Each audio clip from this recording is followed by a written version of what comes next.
রান্না হবে। পনির যখন তেলে ভাজবো তখন ১ চিলতে হলুদ দিলে পরে তাহলে আর লেগে থাকে না।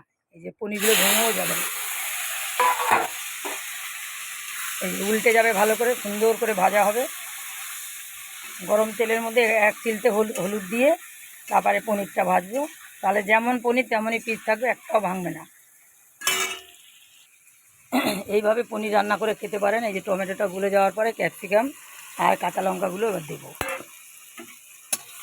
একদম এই ক্যাপসিকামগুলো কোনো সময় নেতিয়ে যাবে না, এটা একদম খাস্তা থাকবে রেস্টুরেন্টের মতন। এই যে ১ চামচ ধনের গুঁড়ো, ১ চামচ জিরের গুঁড়ো, ১ চামচ হলুদ। মশলাটা ভালো করে কষানোর পর আমি এই যে আলুটা ভেজে রেখেছিলাম, আলুটাও দিয়ে দিলাম। আলুটা দিয়ে ভালো করে কষানোর পর ১ বাটি জল দিয়ে দেবো। এবারে পনিরটা দিয়ে দেবো। এই যে পনির দিয়ে দিয়েছি। এরকম করে একবার পনির বানিয়ে খেতে পারেন। রাধে রাধে, হরে কৃষ্ণ।